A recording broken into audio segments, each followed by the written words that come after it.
Hello everyone and welcome to today's live session hosted by the Mainstream, formerly known as CRU News. I am your host for today, Simran Shiwalkar, and we have with us Mr. Syed Ehsan. He is a Senior Vice President of IT at Amicorp Group. With over 2 decades of experience, he has been at the forefront of driving digital transformation and innovation across the globe.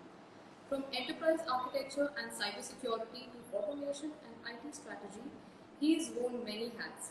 He has also helped businesses become more efficient and future ready. Beyond tech, he is a leader who believes in aligning technology with business goals and inspires teams to achieve the big results. We are excited to hear about his insights and his journey as well. So, Mr. Ehsan, thank you once again for joining us. And Yeah, thank you once again for agreeing to do this with us. very good. Thank you. All right, and with that, I would love to understand about your journey from towards becoming the vice president at the Amicorp Group. 2 decades of experience in this space. If you could share a few words about your journey and this experience with our audience. Well, complex problems. Basically, I started my career with solving desktop. And if I were to ask you, what was your inspiration towards Moving to this industry, my inspiration is always being my love for the computers, computer science. That was my core inspiration, and that's the reason why I am always connected to the systems. Fantastic. Thank you so much for answering that. Moving on, I'm sure across your career you've also faced a lot of complex challenges when it comes to IT and emerging technologies. So if you could address some of these challenges and how you took over as a leader, any strategies or key recommendations? Well, obviously, IT does not come without challenges. It's basically solving complex problem is part of IT as a platform. Any deployment is not that easy. Unlike back those days, things were pretty difficult in terms of deployment as well as in terms of managing a server configuration and so on. Now things have changed. Most of the new technologies are driven through the latest technologies like AI and so on.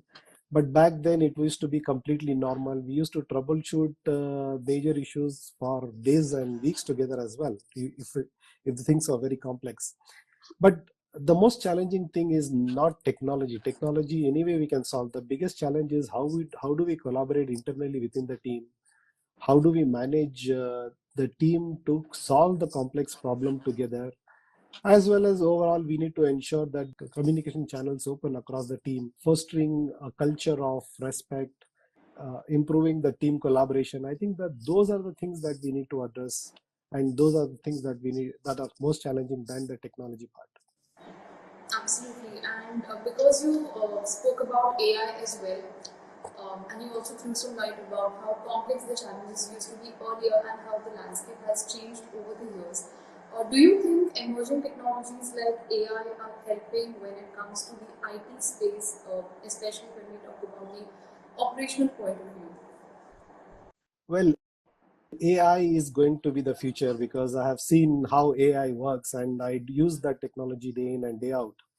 Uh, Back then, if I have to actually write one page of email, I used to at least take minimum of 15 minutes or maybe 20-25 minutes to actually compose a detailed email based whatever reports that I need to send. But with AI, I use Copilot a lot. With AI, which is Microsoft Copilot, you can actually have, there are multiple AI technologies that you can use.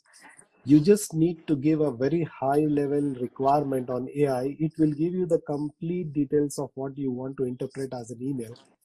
It'll compose the email for you. So I have saved predominantly sending emails manually. Everything is done by AI now. So operationally, each one of the users are now using AI, and they're also adopting AI to a very large extent, which can significantly reduce the amount of time they used to spend earlier vis-a-vis now with the latest technologies, things are pretty quick and fast. Let me also give you a quick example. If earlier when we used to make a presentation, PPT presentation for a board or for our managers, we used to spend good amount of time bringing pictures, bringing the content and so on. Now in one click of a button, I can generate a PPT, whatever context I give on the chat, it will generate a PPT for me in no time. Absolutely, I think most of us, be it creative space or the technical aspect, AI has touched upon all the verticals of industries. And would it be safe to assume that AI is being a co-pilot here rather than replacing human jobs? It is making our day-to-day tasks easier and seamless rather than taking over. What would be your opinion on that? See, my take is it will not take over the jobs, but it will make the jobs much easier. Back then, also, when we used to say, okay, when computers were getting launched, it will actually take away jobs. That was the thought last. I mean, when the computers were introduced, but that's not the case. There are these new technologies will definitely help overall business and operations. However, the person who is not going to learn AI will lose his job.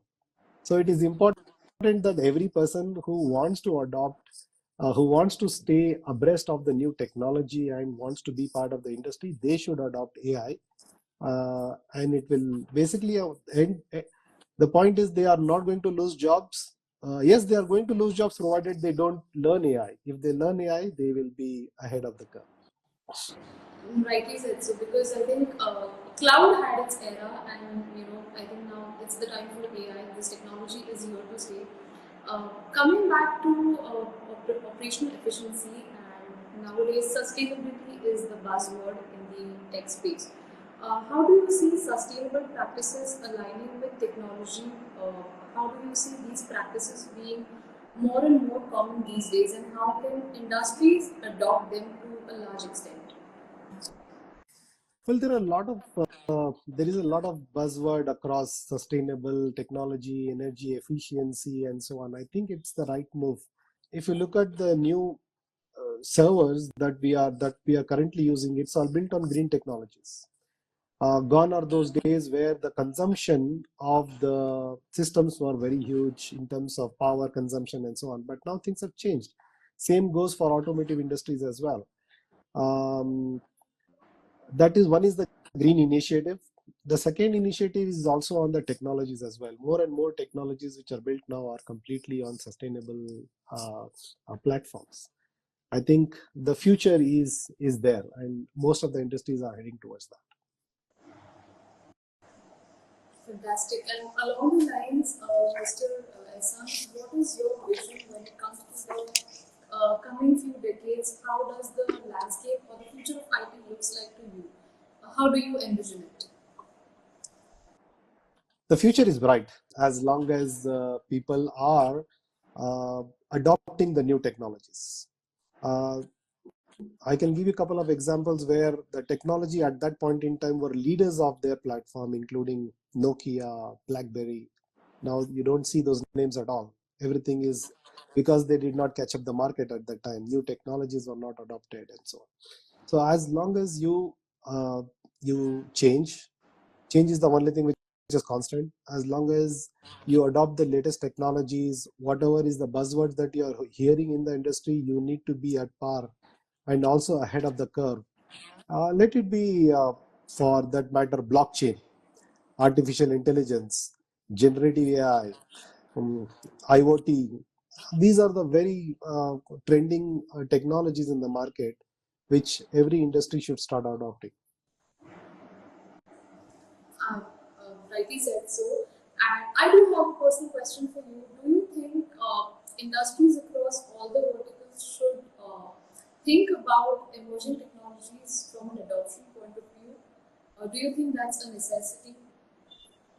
It is very much necessity. I think all the industries, including FMCG, banking, financial services, retail, e-commerce. I think everybody should actually think about those and then start moving ahead with adopting those technologies. My question to you would Are there any key skills that you would recommend for individuals or leaders who wish to make a mark in the space, in the technology space, or organizations when it comes to adopting emerging technologies? Well, there are two parts to it. One is the technological skills. The other one are basically the business acumen and ethics. Let me start with technology skills. One is the cloud computing, which is very, very hot in the market. All the business leaders should know on cloud computing as well. Basically, how the cloud computing, costing, compliance, regulatory requirements, licensing, compliance, cybersecurity, IoT, blockchain. These are the technologies that all the IT leaders should be aware of. For sure, I think they are.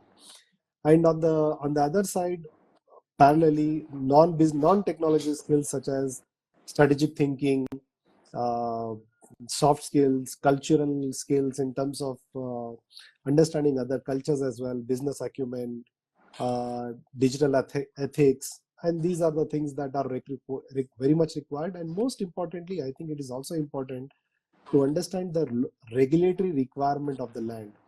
Whether you work in India or whether you work in European countries, you should know the regulatory compliance requirements as well. And that's also something which all the IT leaders are moving towards understanding the regulatory requirements of various countries.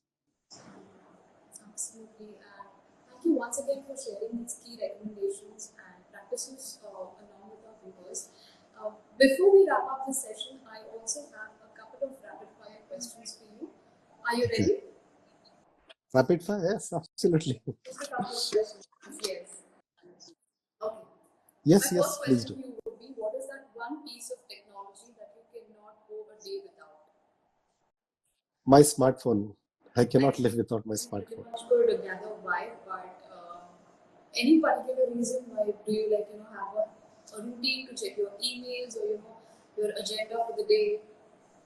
Well, now I think it's become the smartphone has become the most important gadget in your life, starting from personal as well as from official point of view. All my emails can be replied of on my phone. The meetings can be attended.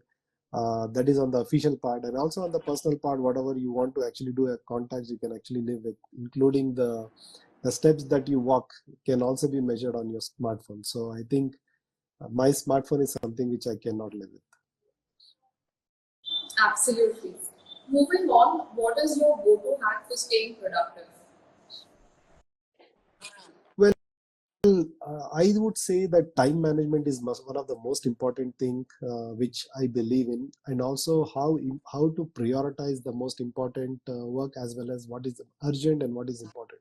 So if you strike a balance between your entire work in terms of defining what is critical, what is important, and what is most important, then you will be able to manage time very well. And that's how I believe I'm more productive in terms of time management. Fantastic. One tech word or one buzzword in the tech that you hear too often. Artificial intelligence, AI, and Gen now I see that it is AI. generative AI. So this is the only tech word which I can hear everybody talking about. Gen AI, Gen I AI. think we all can Yeah. agree with that. It's everywhere. Like you open your phones or you open any news tab, you have that Gen AI or AI. But yeah, moving on again, when you're not working, how do you unplug from technology? Well, I outdoors. I go for a long walk as well. Uh, if I'm not working, yes, I spend time outdoors. Great, great. And the last one for today, if you could give one piece of advice to your younger self, starting out in tech or any career, what would it be? Well, I would say enhance your skills, adopt the change, learn new technologies, build network. These are the things which I will definitely urge all the youngsters to follow, because this will lead a long way for them.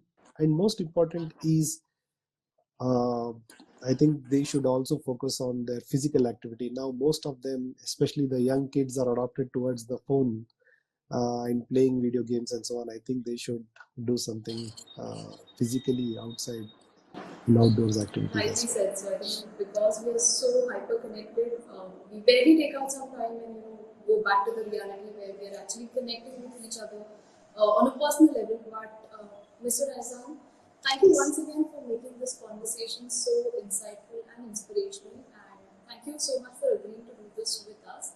We would be concluding this session, and I look forward to connecting back